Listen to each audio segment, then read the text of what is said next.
Olá a todos. Então, continuando o nosso curso, na última aula a gente chegou até o ponto de criar, né, a bolinha. Então, se a gente executar aqui o programa, a gente vai ver que ela vai parar ali na raquete e não vai se mover mais. Bom, a gente tem que trabalhar agora com a física da bolinha, né?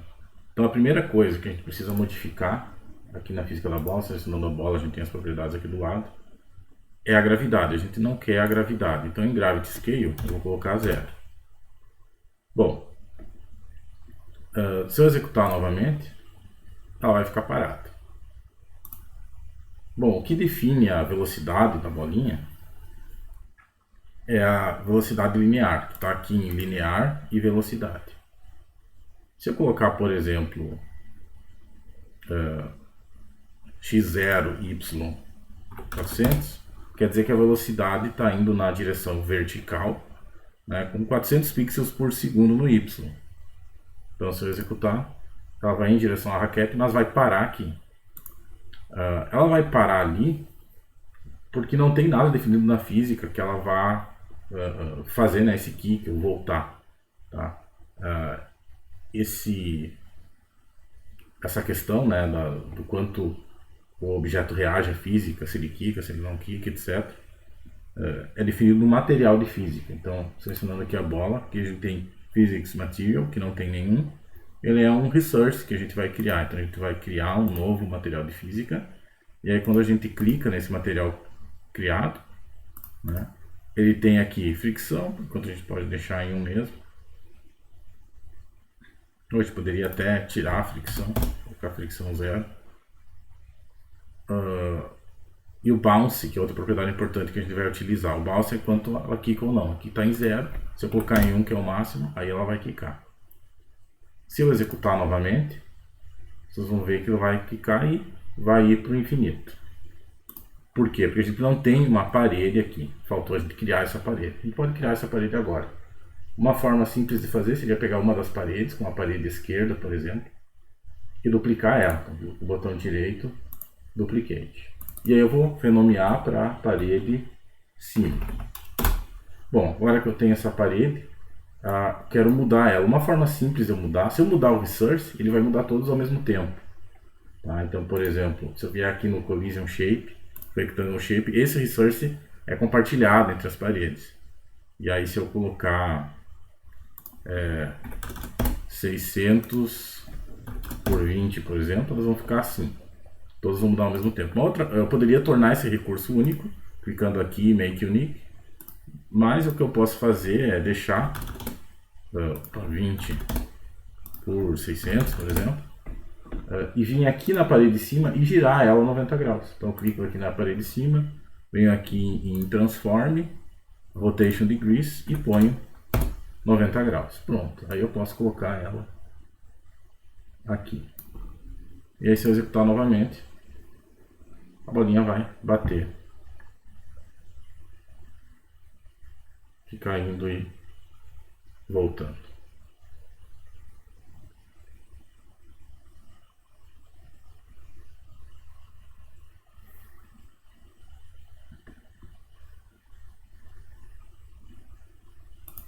Bom, eu quero poder controlar a direção com que a bola sai, para não sair sempre na vertical, pode sair em uma direção diferente.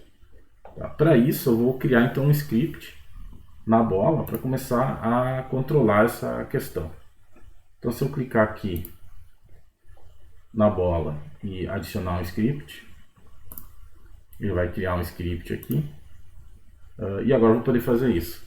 Eu vou usar duas variáveis, tá? Então eu vou criar aqui, para quem está começando agora a questão de programação, que não tem experiência, uma variável é um lugar na memória onde eu guardo um valor que eu vou utilizar para modificar o comportamento daquele objeto, enfim, usar no meu script. Então eu vou criar uma variável chamada direção. O que essa variável vai dizer? Vai dizer a direção em que a bola está indo. E para essa direção eu vou criar um vetor 0, 1, quer dizer que está apontando para baixo, um vetor unitário. E eu vou usar também uma variável chamada velocidade, que diz o quanto, com que velocidade, né, a bola está indo. Então, o que acontece? Essa minha propriedade aqui, linear velocity, ela tem as duas coisas ao mesmo tempo. Ela tem o vetor de direção multiplicado pela velocidade. Então, essa é uma questão de geometria, né? Então, aproveitando para retomar um pouquinho, o que é um vetor de direção? É um vetor unitário, ele tem comprimento 1. Se está apontando para baixo, por exemplo, é o vetor 0, 1. Nesse caso aqui, né? Porque o Godot 2D, o 0, 0 é aqui nesse canto e o y aumenta para baixo. Se eu fizesse um vetor assim, seria 1, 0. 1 no x, 0 no y. E se fosse um vetor na diagonal, na direção diagonal, com comprimento 1, eu não posso colocar 1,1, porque ele não seria comprimento 1, ele seria um pouco maior, né? Ó, se eu pegar um quadrado, o vetor 1, 1 é esse aqui. Ó, notem que ele é maior que esse aqui. Na verdade, eu tenho que seguir um círculo para o vetor ser unitário.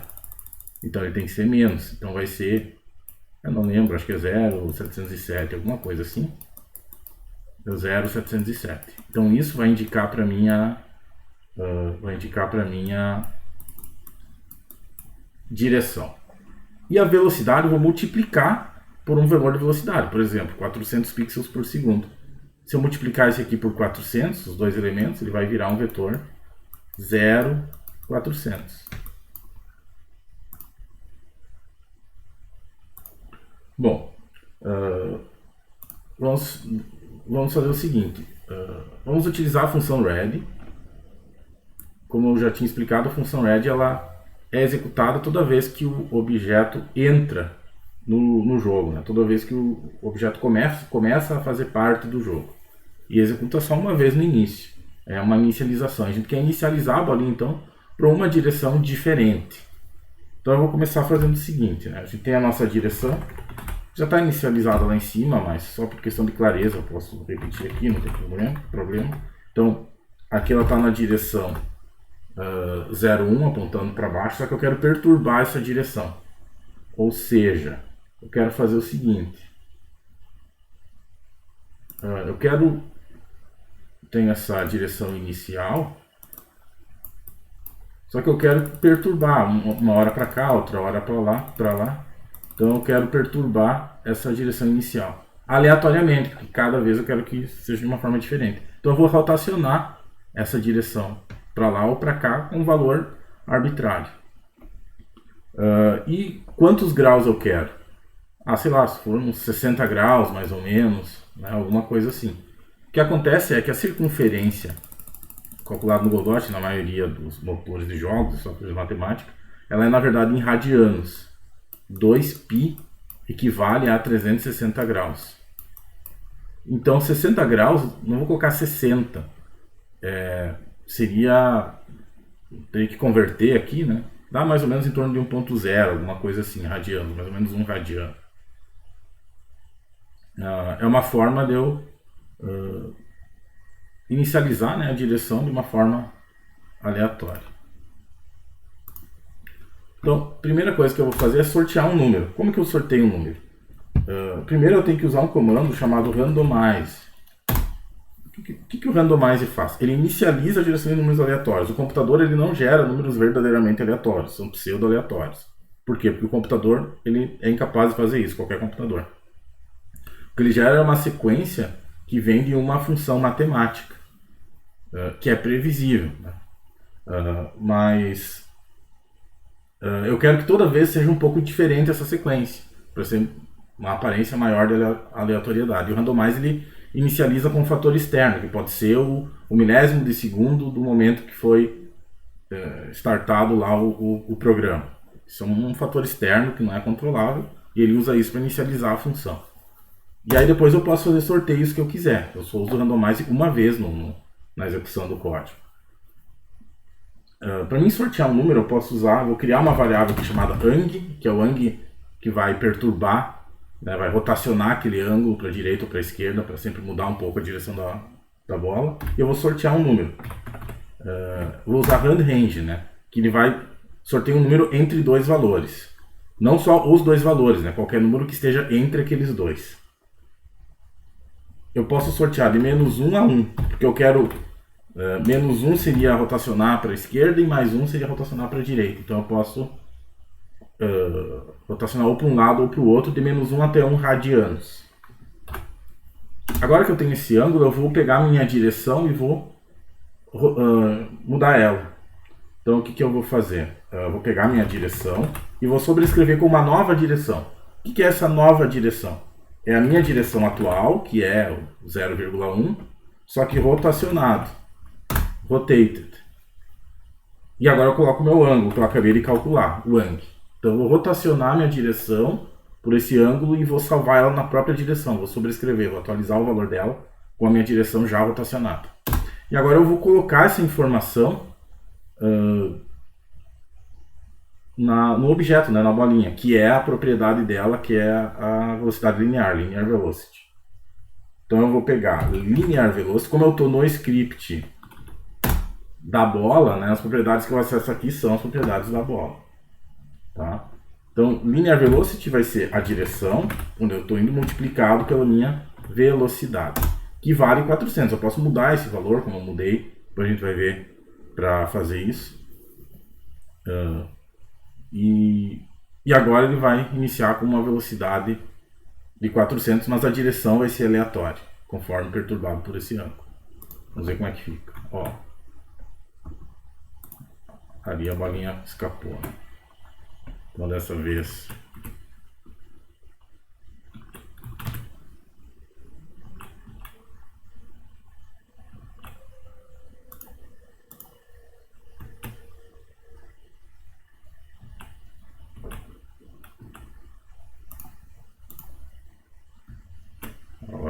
veio bem para lá.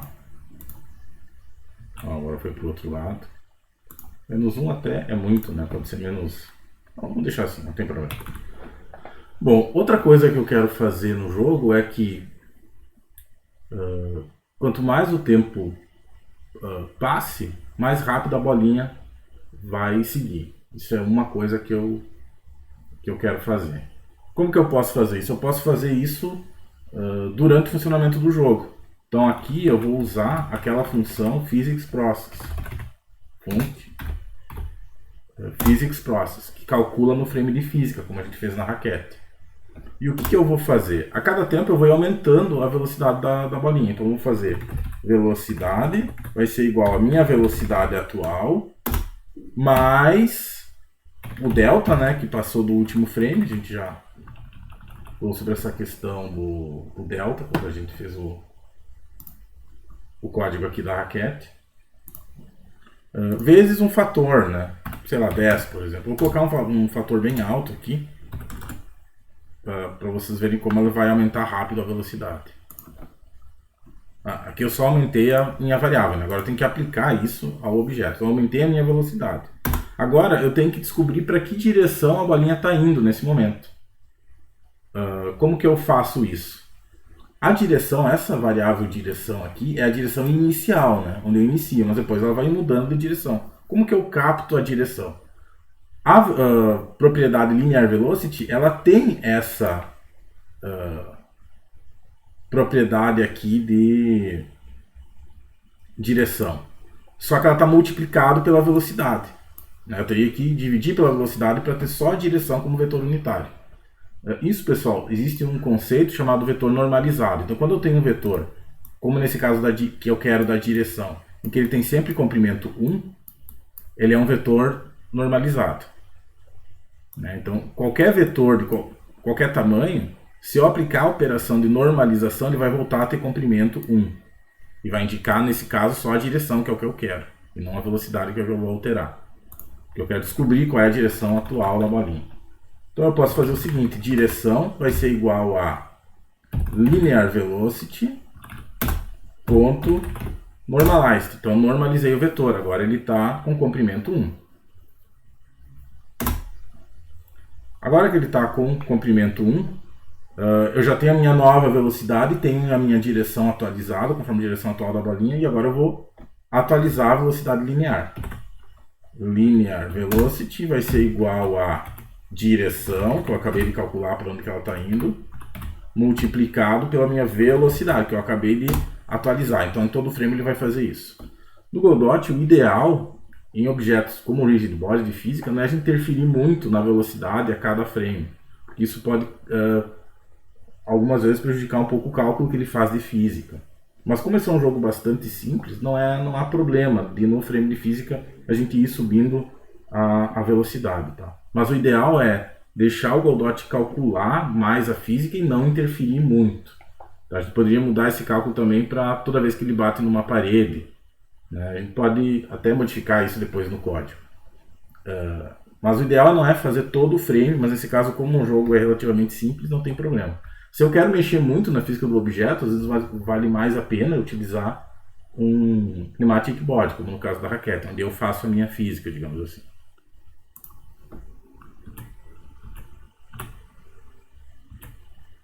Ó, dá para perceber que está aumentando a velocidade, né? Eu deixei a bolinha cair. Aqui não foi legal, que ela foi bem para o lado. Ó, o lado que está aumentando a velocidade. Tá? Então, ele está aumentando a velocidade com o tempo. Deixa eu ver se eu... essa aqui vai ser mais fácil. Depois a gente vai também modificar um pouquinho isso para não ter essa situação de fica muito fácil. Veja que está aumentando bastante a velocidade.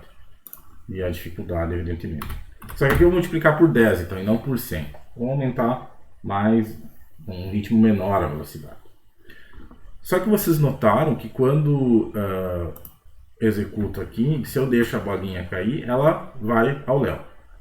Bom, se a gente lembra lá da nossa definição do jogo, a gente colocou que quando a bolinha cai é fim de jogo, terminou o jogo, game over.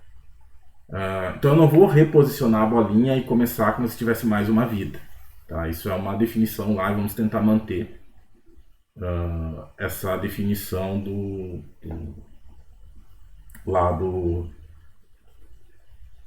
documento de design do jogo. Bom, então o que eu vou fazer agora? Quero detectar que a bolinha passou ali, né, foi para baixo, e com isso fazer ali o fim de jogo. Como que eu posso fazer isso? A gente já usou aqui Kinematic Body, já usou Static Body, que é o corpo estático, já usou Rigid Body, que é um corpo com física. Agora eu vou utilizar uma área. O que é uma área? É algo que detecta se alguma coisa chegou naquela área. Tá?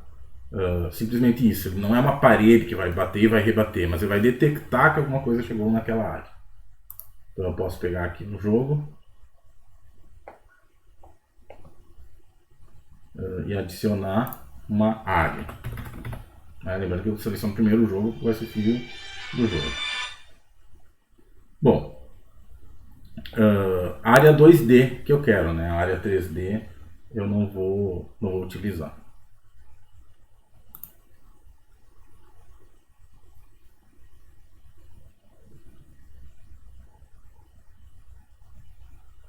Criei aqui minha área, posso renomear ela para área abaixo.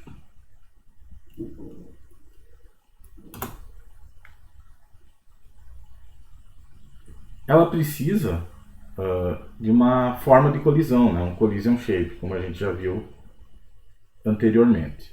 Essa forma de colisão, esse collision shape, é o mesmo que é utilizado nos outros objetos de física. Então eu seleciono aqui a área abaixo, clico aqui em adicionar e coloco um collision shape.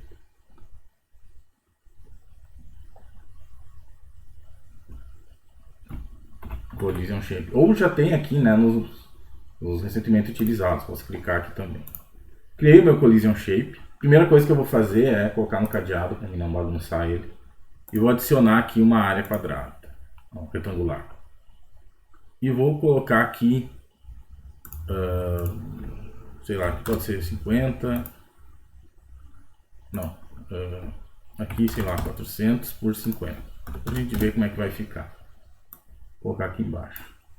Aqui é mais, né? Pode ser...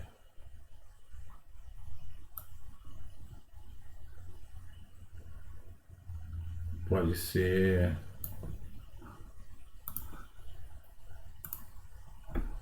500. Uma coisa que eu tenho que cuidar, como eu não vou verificar o que entrou nessa área,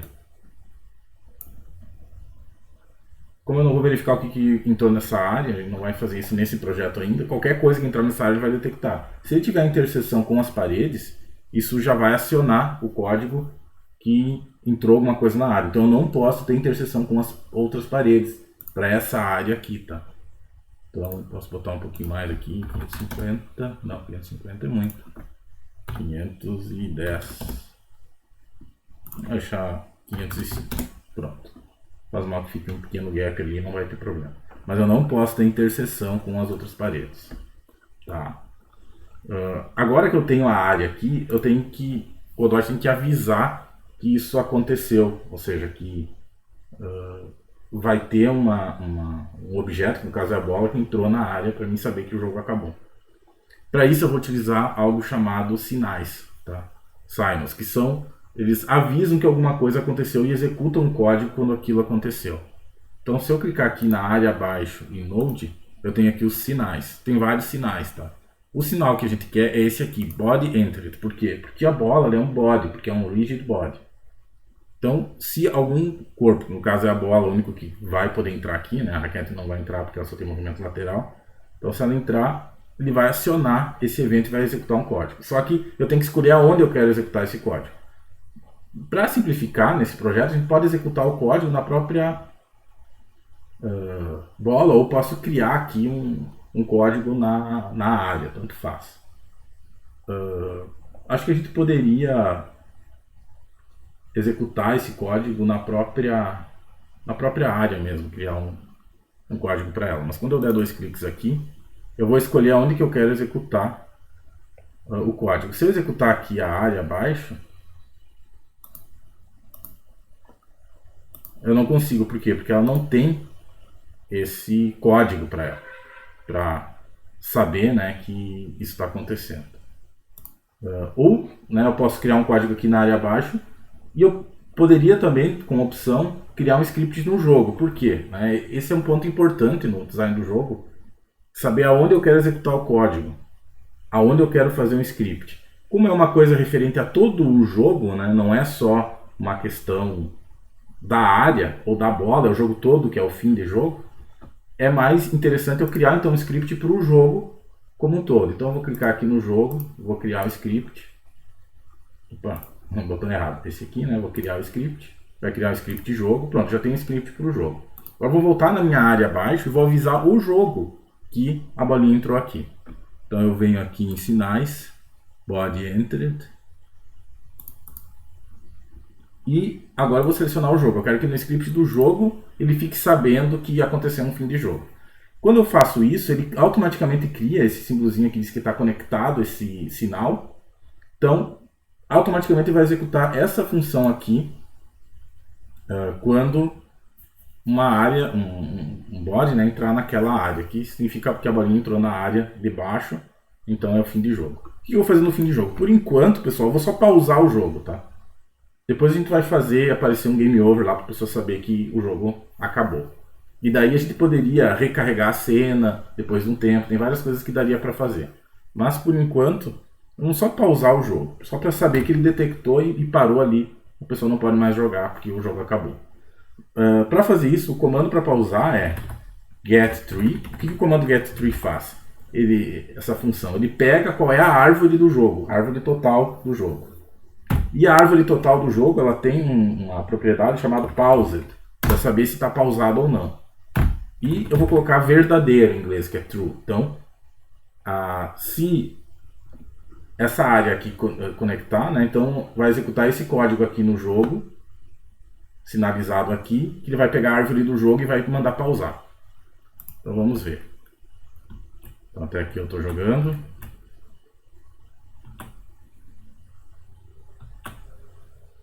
Pausou. Então eu sei que o jogo acabou. Bom, a gente já tem, né, um funcionamento básico aqui do jogo. O que falta a gente ainda melhorar? Mostrar, né, que é o game over, ou seja, que é fim do jogo. Também a gente não está calculando a pontuação. E dependendo, né, como a bola inicia, o jogo pode ser meio monótono, porque ele pode ficar só indo e voltando, né, se ela começar, se ela vier na vertical. Eu posso tentar adicionar uma aleatoriedade no jogo, tá? Então essas são as coisas que a gente precisa fazer ainda. Mas a gente já tem um funcionamento interessante aqui do jogo até esse momento. Então na próxima aula a gente vai finalizar esse jogo e aí depois partir para o próximo jogo. Então, muito obrigado a todos pela atenção.